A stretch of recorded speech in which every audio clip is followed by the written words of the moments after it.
nikahilah dia karena agamanya. Ini yang prioritas. Ya, kata mahasiswa saya, Ustadz, kenapa agama nomor 4? Mestinya dia nomor 1. Saya bilang, jangan salah paham dek. Hadis itu agama nomor 4, tapi dia tidak titik di situ, dia koma. Lalu ada stressingnya, utamakan agamanya, karena dengan agama kau akan mendapat 4-4-nya.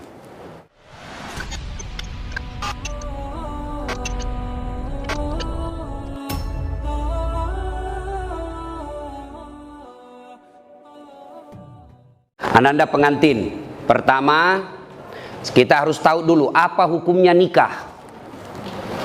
Ya, ada nikah yang haram, ada nikah yang wajib. Yang haram itu yang bagaimana? Yang tidak mampu, baik secara materi maupun secara psikis. Homo, ya, gay, penyuka sesama laki-laki, tidak senang sama perempuan. Kalau dia menikah sama perempuan malah hancur, ini perempuan tidak pernah rasakan kebutuhan psikis, maka dia haram untuk menikah. Atau lesbi, penyuka sesama laki-laki perempuan, dan ini semakin banyak dan mereka eksis. Ya, ini haram. Ya. Kemudian yang wajib. Nah, siapa yang wajib sudah mampu, mampu secara materi, kemudian mampu secara fisik. Lalu dia juga nyerempet persinahan. Ini wajib. Siapa mereka? Sudah punya kerja, sudah punya penghasilan, sudah mapan, selalu bawa ceweknya ke sana kemari. Itu dosa kalau dia menikah.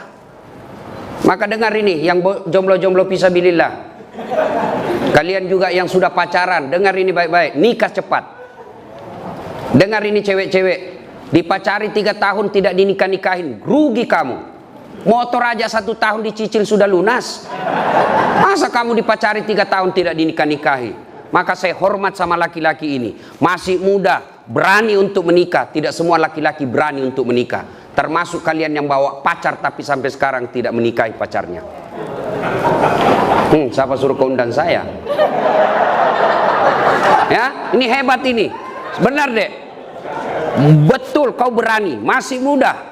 Mertuamu polisi pula, istrimu orang Bugis pula. Oh luar biasa pak. Saya perlu kasih tahu apa artinya itu tenrisau. Itu bahasa Bugis, kalau bahasa Indonesianya tenrisau itu tak terkalahkan. Nah, maka siap-siaplah kau menaklukkan orang yang tidak terkalahkan. Ya, itu bahasa Bugis. Orang Bugis kasih nama itu ada filosofinya. Tenrisau, tenriteta. Nah, kalau tenriteta itu tidak bisa dilewatin. Nah, ini tenrisau ini artinya tak terkalahkan. Nah, ya itu yang pertama, lurus, itu hukum menikah. Yang kedua yang perlu kita paham untuk nasihat kita, luruskan niat. Nikah itu jangan macam-macam niatnya. Niat apa? Melaksanakan syariat Islam. Niat apa? Mengikuti sunnah Nabi. Karena Nabi katakan siapa yang sudah mampu lalu dia tidak mau menikah, falaisa minni, bukan bagian dari umatku. Dengar ini baik-baik. Ya, maka luruskan niat. Menikah itu kata Nabi, nikahi seseorang karena 4 hal. Ya, ini bagi adik-adik yang belum mau menikah lagi pusing cari jodoh. Kata Nabi, nikahi seseorang karena 1, kalau kau laki-laki, nikahilah dia karena kecantikannya. Perlu cantik. Kenapa? Dia 24 jam di depanmu. Kau pulang kerja, ya ada lagi dia. Kau mau tidur, dia lagi di depanmu. Kau mau makan, wah ya ada lagi dia. Kalau dia jelek, cepat bosan. Akhirnya ganti casing. Tapi cantik ini penting, tapi tidak boleh prioritas. Kenapa? Cantik ada batasnya. Apalagi zaman sekarang, cantik betul di medsos, ternyata kamera 360. Cantik itu penting, tapi tidak boleh prioritas. Kenapa? Switch sepenting 20 tahun cantik, tapi 70 tahun tidak cantik lagi. Maka kalau motif utamamu cantik, maka akan pudar cintamu. Alhamdulillah istrimu cantik bos. Alhamdulillah. Ya, 2. Kata Nabi, nikahilah dia karena kekayaannya. Islam tidak dilarang mencari orang kaya, tapi yang dilarang materialistik. Apa itu materialistik? Menghalalkan segala cara untuk mendapatkannya. Beda agama, karena banyak uangnya dia pilih. Itu namanya materialistik. Tapi cari orang kaya tidak dilarang. Tapi jangan sampai kau tidak menikah karena kau takut miskin. Tidak ada orang setelah menikah semakin miskin. Kenapa? Logika Qur'annya, satu manusia ada rezekinya. Satu manusia ada rezekinya. 1 tambah 1 pasti 2. Maka nikahlah. Jangan kau pernah menolak pernikahan karena kau tidak merasa tidak mampu. Saya miskin, maka kau akan miskin selama-lamanya. Karena Allah jelaskan, ana inda sanni abdi bi, saya tergantung sangkanya hambaku. Kalau saya sangka, kalau dia sangka telah makin kaya setelah menikah, saya kasih kaya kau. Maka hakul yakin, cari yang kaya. Tapi adek, jadilah laki-laki yang terhormat. Jangan kau gantungkan hidupmu sama mertuamu. Jangan kau pikir hartanya mertuamu. Jangan, kau akan menjadi laki-laki hina. Berdiri tegak dengan kepala terhormat karena kau hidup di telapak kakimu sendiri. Itu laki-laki. Yang ketiga, kata Nabi, nikahilah seseorang karena keturunannya. Boleh cari keturunan baik-baik, tapi tidak boleh prioritas. Kenapa? Ada orang bapaknya Nabi, anaknya pengkhianat. Siapa? Nabi Nuh. Ada orang bapaknya pengkhianat, anaknya Nabi Ibrahim alaihissalam. Maka penting cari keturunan baik-baik, tapi tidak boleh jadi prioritas. Nah, yang keempat, kata Nabi, nikahilah dia karena agamanya. Ini yang prioritas. Ya, kata mahasiswa saya, Ustadz, kenapa agama nomor 4? Mestinya dia nomor 1. Saya bilang, jangan salah paham dek. Hadis itu agama nomor 4, tapi dia tidak titik di situ, dia koma. Lalu ada stressingnya. Utamakan agamanya, karena dengan agama kau akan mendapat 4-empatnya. Ada orang cantik, akhlaknya kesurupan. Ada kaya, tapi otaknya beleng-beleng. Ada lagi cerdas, tapi mukanya hancur. Tapi untuk mendapat perempuan yang komplit, paripurna, dia cantik, dia anak keturunan baik-baik, kaya, bagus agamanya, 10-100 cewek belum tentu ada 1. Kalau ada tunjukkan saya juga masih mau. Ya kan? Maka utamakan agama, karena agama mukanya yang tidak cantik akan baik dengan akhlaknya yang mulia. Kekayaannya terbatas tapi kaya akhlaknya, maka orang dia puji, orang memujinya. Maka utamakan agamanya, tapi karena dengan agama kau akan mendapat semua-semuanya. Luruskan niat. Yang ketiga yang ingin saya sampaikan, setelah ijab kabul ini dek, percayalah tidak ada keluarga yang tidak ada masalahnya. Ini semua ini. Muka-muka penuh masalah rumah tangga ini semua. Ya kan? Iya, percaya. Tidak mungkin ada rumah tangga yang tidak ada masalahnya. Rumah ustadz banyak juga masalahnya. Apa masalahnya? Mau kawin lagi takut sama istrinya. Semua orang punya masalah. Jangankan ustadz, Nabi aja ada masalahnya. Nabi, manusia pilihan, tidak ada dosanya, doanya pasti diijabah Allah. Apa tidak ada masalahnya? Pernah beliau 3 hari 3 malam tidak makan sampai cucu beliau Hasan Husain pucat. Dibuli, bukan lagi dibuli, diusir dari tanah kelahirannya Mekah. Siapa yang mengusirnya? Pamannya sendiri. Tuh Nabi. Bahkan pernah dalam kesetiaan rumah tangga, beliau pernah difitnah, Aisyah selingkuh. Itu rumah tangga Nabi, apalagi rumah tangga milenial. Pasti banyak masalah. Saya kasih kau contoh. Sebelum kau nikahi ini adik, apa masalahmu? Diterima ndak ya? Diterima ndak ya? Diterima ndak? Sudah, diterima. Selesai masalahmu. Oh, ada lagi masalah. Ada corona. Mau menikah ada corona. Selesai menikah seperti ini, apa selesai masalah? Muncul masalah baru, mau punya rumah. Sudah punya rumah, selesai masalah, mau punya anak. Tidak ada orang tidak ada masalah. Saya kasih lagi contoh. Istri cantik, kau kira bukan masalah? Istri cantik digoda orang. Apalagi kalau suaminya jelek. Lebih masalah lagi tuh bos. Untung ini pasangan sama gagah dan cantik, klop. Berarti bagus kalau jelek istri Ustaz. Istri jelek dihina orang. Kita lagi yang malu jalan sama dia. Pergi pesta pengantin duluan aja dek, nanti saya menyusul. Sampai istrinya, bang di mana kau bang? Nggak jadi saya mencret. Coba, istri cantik masalah, istri jelek masalah. Tidak ada orang tidak ada masalahnya. Lalu ada yang bilang sama saya, Ustadz, bahagia benar rumah tangganya itu, Ustadz. Kenapa aku bilang bahagia? Tahu Facebooknya, foto-fotonya di Instagram, di WhatsApp bahagia, peluk-pelukan. Saya bilang, beleng-beleng itu kalau foto baku tangkar, dia pergi share di Facebooknya. Masa orang bertengkar lalu dia share di Facebooknya? Itu dongok namanya itu. Pasti yang romantis. Saya itu bisa membaca psikologinya orang yang bisa baru bertengkar. Selama ini tidak pernah ada foto istrinya di medsosnya. Tiba-tiba tampil dengan mesra. Biasanya habis selesai selingkuh itu suaminya. Maka dia pasang lagi seperti itu. Hati-hati. Saya juga diprotes sama keluarga. Kenapa itu kau saya lihat tidak pernah itu wallpapermu istrimu. Tidak pernah saya lihat kau bawa foto istrimu di dompet. Saya bilang, untuk apa? Nah, saya sudah hafal mukanya. Orang yang tidak hafal muka istrinya itu harus lihat fotonya tiap hari. Jadi ibu-ibu yang selalu dipajang fotonya di medsos, jangan terlalu percaya diri. Bisa jadi suami sudah mulai lupa muka istri. Ya, percaya deh, tidak ada keluarga yang tidak ada masalah. Nah, sekarang apa sumber masalah keluarga? Ini dulu dideteksi. Satu, sakwa sangka. Apa itu sakwa sangka? Sangka buruk. Telepon suami, kok tidak dijawab? Mulai gelisah. Sangka baik. Telepon suami tidak ada jawaban. Oh, berarti suamiku lagi sholat duha di kantor. Telepon 1 jam berikutnya tidak dijawab. Oh, lagi menghadap komandan. Telepon tidak dijawab. Sholat jamaah di masjid. Tiba-tiba sore, WhatsApp teman kita masuk. Saya lihat suamimu bonceng cewek, cantik betul. Oh, berarti suamiku nge-grab. Nah, sangka baik. Saya serius ini, ya, sangka baik. Ya, begitu ada temanmu kasih ke informasi, jangan langsung sangka buruk, sangka baik. Tidak semua teman kita itu niatnya baik. Jangankan orang lain, sepupu belum tentu baik.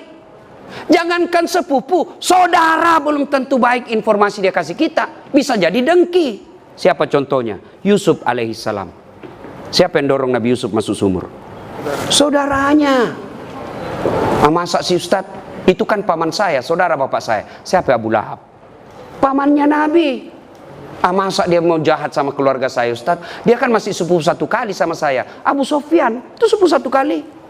Jadi ketika kau terima informasi, jangan telan bulat-bulat. Itu yang orang wartawan bilang check and recheck. Bahasa agamanya tabayun. Karena belum tentu informasi yang kita terima benar. Betul dia bonceng cewek, ternyata yang dibonceng itu adalah orang yang mogok motornya dan dia perlu pertolongan baik-baik. Maka dia akhlak baik itu suami. Ketika kita sangka buruk,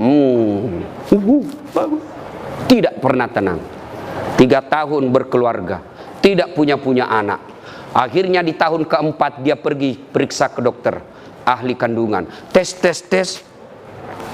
Ternyata kata Pak Dokter, Ibu Dokter, Bu, Ibu sudah terlambat 2 bulan. Senang sekali ini Bu. Dia telepon suaminya, Pak, di tahun keempat ini Alhamdulillah saya sudah terlambat 2 bulan. Kata suaminya, Alhamdulillah. Dia sujud syukur. Tapi Bu, tolong ya, ini rahasia berdua. Jangan kau cerita-cerita. Baik Pak, ini rahasia berdua. Beberapa hari kemudian datang petugas PLN. Assalamualaikum. Waalaikumsalam. Siapa ya Pak? PLN. Kenapa Pak? Ibu terlambat 2 bulan.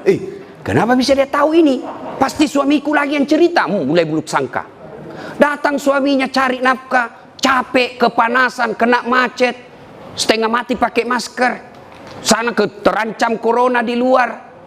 Lalu baru datang, Assalamualaikum. Apa Assalamualaikum? Assalamualaikum. Pembohong memang kamu. Apalagi pembohong. Kenapa itu PLN dia tahu saya terlambat 2 bulan? Pasti kau yang cerita. Bukan demi Allah. Siapa PLN tahu? Saya tidak tahu. Kenapa PLN tahu saya terlambat 2 bulan? Dia datanglah ke PLN ini, suaminya juga marah-marah. Ada apa kau tahu istriku terlambat 2 bulan? Ini Pak, ada catatannya. Untuk apa kau catat-catat? Hapus itu. Boleh dihapus Pak, tapi Bapak bayar dulu. Kalau saya tidak mau bayar, ya terpaksa punyanya Bapak diputus. Kalau punyaku diputus, apa dia pakai istri saya di rumah? Ya terpaksa pakai lilin. Ini akibat sangka buruk. Ya, maka sangka baik. Semakin berkeliaran sangka buruk dalam rumah tangga dan hatimu, hakul yakin kau tidak akan pernah abadi berumah tangga. Ya? 2, penyebab masalah dalam rumah tangga, bohong. Berapa banyak rumah tangga berantakan gara-gara bohong. Bohong sekali, akhirnya apa? Menutupi kebenaran 99. Maka jangan pernah bohong. Lebih baik jujur. Saya kalau ditanya sama istriku, kenapa kau bohong? Saya sayang kau, jadi saya bohong. Saya tidak mau lukai perasaan. Tapi akhirnya Allah takdirkan kau tahu apa boleh buat. Maafkan saya sayangku. Kau tetap menjadi ratu dalam istana hatiku. Oh, senang sudah itu. Ya, perempuan itu dipuji, disanjung. Jangan selalu dibohongi. Ya? Nah itu, kalau kau mau punya rumah tangga bahagia, jujurlah. Dan berawal dari jujur itu, sampaikan saja. Dan kita juga, putri cewek, jangan paranoid. Telepon, di mana kau? Saya di kantor. Di mana kau? Di kantor. Coba video call. Itu yang membuat kita kadang-kala cepat mati. Ya, satu. Ya, yang keempat. Ya, sekarang semua rumah tangga ada masalah. Lalu kalau ada masalah, Ustadz, apa solusinya? Ista'inu bisabri wassalah. Sabar. Perbaiki solatmu, saya yang selesaikan masalahmu. Itu janji Allah. Jadi ini dia berdua, ya, rumah tangga ini, rumah tangga milenial seperti kalian ini pasti berat. Resepnya dua, Dek. Tingkatkan kesabaran, sempurnakan solatmu. Allah yang selesaikan. Apakah orang yang solat tidak ada masalahnya? Ada masalahnya. Cuma Allah yang bantu selesaikan. Rasulullah ada masalahnya. Tapi begitu ada masalah, beliau solat. Kita manusia akhir zaman ada masalah, update status. Berdoanya di Facebook, berdoanya di Twitter. Teganian kau. Ya Allah, lindungi rumah tanggaku. Sibuknya Tuhan mau baca statusmu, bos. Berdoanya di mana? Di atas sajadah. Selesai sholat, ibu-ibu kadang curhat sama saya biarkan saja dia menangis-nangis. Nah, kalau ibu-ibu curhat itu jangan dibantah, dengar aja. Selesai itu saya bilang, Bu, sampaikan keluhan ibu bukan kepada saya, tapi kepada Allah dalam sholat tahajud atau sholat hajat. Minta kepada Allah. Ya Allah, Zat yang membolak-balikkan hati suami saya. Engkau yang maha memelihara. Pelihara suami saya dalam cari nafkah. Perempuan semakin liar, tapi jika engkau memelihara suamiku, tidak ada perempuan yang mampu mengalahkannya. Masya Allah. Ya, kau curhat saja. Kau dapat masalah rumah tangga, tak kusangka ternyata seperti ini. Jangan putus asa. Jangan putus asa. Maka ambil sajadah, kau mengadu kepada Allah, bukan mengadu di medsos. Ya? Nah, tingkatkan kesabaran. Nah, ini Bapak Ibu saudara-saudara sekalian. Nah, banyak yang bisa dilakukan di ceramah, tapi waktu terbatas. Nah, sekarang yang kelima, resep gampang bahagia. Nah, resep gampang bahagia, birrul walidain, berbuat baik sama orang tua. Coba ini, Dek, tamu-tamu kita, ada kehormatan kita, Brigjen, bintang 1 polisi. Siapa yang beliau lihat? Bukan karena 2 pengantin, tapi Bapak. Saya datang ke sini, seumur-umur jadi wabah corona ini, baru kali ini saya ceramah di depan umum. Saya datang pertaruhkan, saya tinggalkan Makassar, melawan ini kekhawatiran saya tentang corona, karena saya menghargai Bapak, mertua. Nah, ini acara mewah seperti ini. Kenapa? Karena orang tua. Jadi kalau kau mau bahagia, muliakan orang tua. Jangan cari muka sama direkturmu. Jangan cari muka sama bupati. Bukan dia yang besarkan dan nikahkan kamu. Maka kalau rumus mau bahagia, muliakan orang tua. Ibu bapak yang ada rumah tangga di sini, kalau tidak pernah berhenti masalah dalam rumah tangga, barangkali penyebabnya, hakul yakin, bapak mengabaikan tanggung jawab memelihara orang tua. Ya. Paling gampang, ini yang saya amalkan. 2 kali minimal telepon orang tua. Kalau kita tidak serumah, baru bangun telepon, Mak, Pak, gimana kabar? Alhamdulillah, terima kasih sudah menikahkan saya. Hari pertama, hari-hari berikutnya, Pak, gimana kabar? Apa sarapan pagi ini? Doakan, Pak, minta doakan saya, Bu, minta doakan saya. Mau tidur, telepon lagi, Mak, gimana kabar? Ma, jangan lupa maafkan orang-orang yang salah hari ini, Mak, karena itu resep kebahagiaan dalam hidup. Coba lakukan itu dulu. Ya, jangan malah menelpon ibu kita, menelpon manajer kita abaikan. Mak, tunggu dulu ya, menelpon manajer saya, itu sumber masalah hidup. Terbalik mestinya, Pak manajer, mohon maaf, di jalur lain ibu saya menelpon, 10 menit kemudian saya telepon balik Bapak. Itu yang baik. Jangan malah, mohon maaf Pak, ada Bapak manajer saya telepon, saya tutup dulu Pak ya, melukai perasaan orang tua. Ya. Birrul walidain. Tidak ada rumah tangga yang sengsara kalau dia memuliakan orang tuanya. Itu aja rumus. Soal rezeki, Dek, jangan kau cemas. Allah sudah jamin rezekimu. Jangankan kamu yang sarjana, cerdas, cicak. Tahu cicak? Apa dia makan itu cicak, Dek? Nyamuk. Tidak masuk akal toh? Cicak di dinding, nyamuk terbang. Gimana mau ketemu? Satu di dinding, satu terbang. Tidak ada terminalnya. Gimana mau ketemu? Tapi Allah yang jamin rezekinya. Apa kata lagu kita waktu kecil? Cicak-cicak di dinding, diam-diam merayap, datang seekor nyamuk. Nyamuk yang datang. Tidak dikatakan lagu cicak lompat ke nyamuk, patah tulang dia. Maka tidak usah cemas soal rezeki, ya. Berbuat baik saja kau kepada kedua orang tuamu, gunakan ilmumu, Allah buka pintu rezekimu. Hakul yakin, ya. Nah, ini nasihat buat pengantin. Sekarang nasihat buat kita ini yang datang. Satu, biasanya kalau ada cara begini banyak yang tidak sholat. Ini untuk orang Islam. Gara-gara apa? Make up. Kuning, coklat, biru, krem, abu-abu. Tidak sholat. Ya, Ustadz bagaimana? Dilarang make up. Ibu-ibu kalau make up untuk bangga suami di depan samping itu ibadah. Kalau ibu make up supaya suami bangga, itu ibadah. Tapi jangan sampai make up membuat ibu tidak sholat. Bagaimana caranya Ustadz? Ibu wudhu dulu. Sudah wudhu make up. Setelah itu tahan kentut. Karena biar sudah wudhu sedikit aja Ustadz, tidak habis, tetap batal. Ya. Apalagi yang membuat perempuan banyak tidak sholat. Apalagi nih anunya, apa namanya ini, jilbab yang selalu saya istilahkan jilbab sakaratil maut. 3 lapis dikasih miring sedikit, ada kayak pohon-pohon di belakang. Ya. Saya biasa lihat itu, saya bilang, belen-belen. Dia pakailah yang sempit, baju sempit, jalan setengah mati fating gitu dong. Coba kalau longgar, kan gak enak jalan ya. Tiba waktu sholat, hayalah sholat, kata suaminya, Bu, kau pergi sholat. Saya sudah umrohkan kamu 2 kali. Ini sudah mau asar, kau belum sholat. Apa kata sini? Sadar kau Pak. Saya sadar ini, saya suruh kau sholat. Kau ndak lihat ini jilbabku, 1 jam dipakai ini. Ya, itu ya.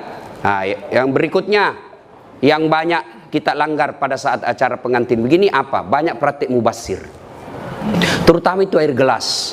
Belum habis kita tusuk lagi yang satu. Belum habis kita tusuk lagi. Jangan, itu uangnya orang. Ya, habiskan baru tambah.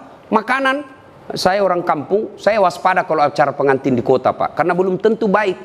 Enak di mata, belum tentu sesuai di leher. Saya pernah dapat mie, saya kira mie panjang-panjang Pak. Saya ambillah, karena saya suka mie. Banyak-banyak, ternyata apa? Mangga. Waduh, saya mau sisa. Saya mau sisa. Saya sudah bilang jangan mubazir, habis Pak, menderita saya Pak. Maka belum tentu enak di mata, belum tentu enak di leher. Ambil sedikit saja, ternyata nyaman, baru tambah. Tidak ada yang persilakan tambah Ustadz. Saya pakai teori diri saya. Enak, saya mau tambah, tidak dipersilakan. Saya persuruh diri saya, tambah Ustadz. Iya, mari. Ya, sudah ya. Ketiga, biasanya kalau acara pengantin begini banyak yang pulang bawa dosa. Kenapa pulang bawa dosa? Datang mencela acaranya orang. Tidak enak makanannya, kayak basi. Padahal membungkus. Dan selalu saya istilahkan ibu-ibu Columbus. Tahu ibu-ibu Columbus? Kelompok ibu-ibu pembungkus. Ya. Kemudian, ya. Sudah terakhir, karena waktu terbatas ya. Ada yang saya lupa. Ini dek ya, Gley, besok kamu bertengkar sama istri, jangan gampang bilang talak. Itu tidak boleh dipermainkan itu kata talak. Selama masih kau niat untuk sehidup semati dengan istrimu, marah bagaimanapun, jangan ucapkan talak. Tidak boleh dipermainkan ini. Sama tadi akad nikah. Tidak boleh saya wakili kamu, saya terima nikahnya. Jadi meskipun saya main-main. Tidak boleh dipermainkan kata talak. Jadi besok-besok kamu marah, istrimu marah, bawa saya pulang ke orang tuaku. Baiklah, saya ke rumah mertuaku. Jangan gampang bilang talak. Saya talak kamu, jatuh talak 1. Talak 1 itu artinya masih boleh campur. Sama-sama malam rindu, campur halal. Tapi kau bertengkar, saya talak kamu. Keluar rumah kau banting pintumu, saya talak kamu. Jatuh talak 2. Tidak boleh campur tanpa nikah ulang. Kalau kau campur tidak nikah ulang, maka sama hukumnya kau berzina.